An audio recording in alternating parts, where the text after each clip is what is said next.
Hello everyone, I'm going to talk about tariffs today. As you know, after Trump elected, one of the major policies he has pursued is to increase tariffs for some countries, namely Canada, Mexico, China, or some European Union countries.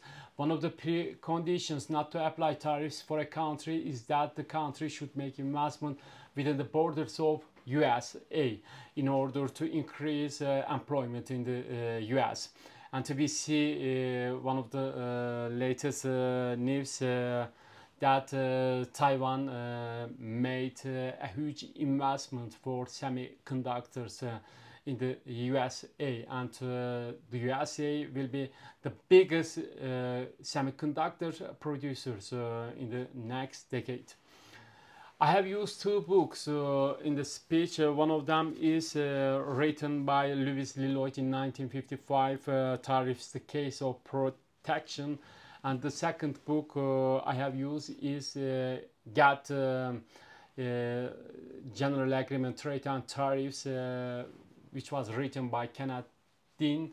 In his book, actually, he says that to the extent that tariffs reduction is coupled with most favorite nation treatment, but it is impossible to explain the tariffs in economic terms. He also highlighted this issue. As indicated by Louis Lilloit in 1955, there are some trade restrictions that are applied by countries. These are state trading, embargoes, quota licensing, artificially pegged exchange rates, multiple exchange rates, and block currency, that is lack of transferability. If countries A and B trade with each other, country A, let's say, producing food, and country B clothing, then any real comparison of restrictions of their tariff rates will have to compare A tariff on clothing and B tariffs on food.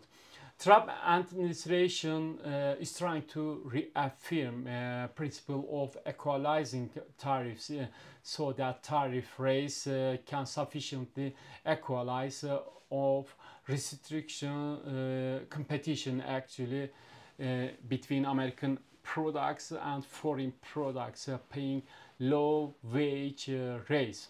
Moreover, tariffs are considered as taxes levied by a government on important goods, increasing their cost upon entry. These taxes serve various purposes, such as protecting domestic industries, generating government revenue, and balancing trade relations.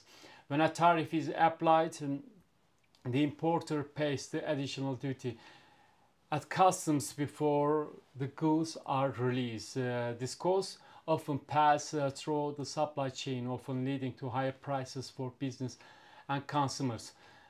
Let's look at now the recent tariffs applied by US and China for Canadian and Mexican products. According to the announced tariffs on March 4, 2025, it says that an additional 25% will be applied on all goods of Canada and Mexico country of origin. Energy resources such as oil, natural gas, and electricity from Canada are subject to an additional 10% tariff. These increased tariffs were originally scheduled to take effect on February 4, but were given one month delay for negotiations. De minimis remains in place until notification by the Secretary of Commerce to the President that educate systems are in place to fully and expeditiously process and collect tariff revenue applicable to the February 1st executive order. As for China, Hong Kong tariffs, we see all products of China and Hong Kong origin imported into the United States will be judged an additional 10% tariff starting March 4, 2025. This increase will apply in addition to any existing tariffs, including those that took effect on February 4. De minimis remains in place until notification by the Secretary again here. Concerning new tariffs on steel and aluminium imports effective on March 12, 2025, the US government will impose a 25% tariff on all steel and aluminium imports. This move aims to protect the US steel and aluminium industries from unfair trade practices and global excess capacity. Here's some key specific about the tariff changes. The tariffs on both steel and aluminium imports will be set 25%. This applies not only steel and aluminium imports from countries subject to Section 232 tariffs since 2018, but also those previously exempt, including Argentina, Australia, Brazil, Canada, the EU, Japan, Mexico, South Korea, Ukraine, and the United Kingdom.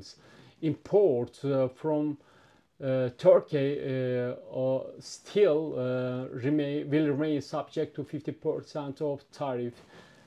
Imports of aluminium from Russia will be subject to a 200% tariff.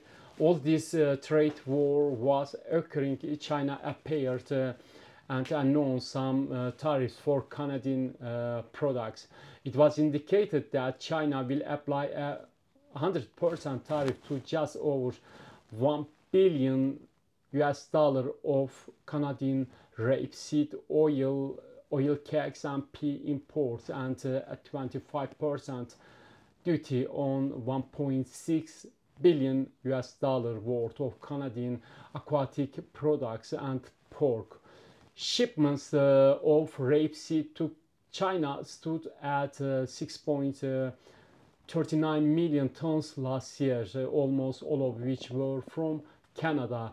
This table shows the major producers of rapeseed in the world. You can see it in a map as well. Regarding olive oil cake, this figure shows that the US is the only major exporter in the world. The share of other countries is quite limited. In terms of pea market, Canada is one of the top countries. You can understand what China focuses on Canadian economy. We will see how destructive these steps taken by China for Canada in the near future.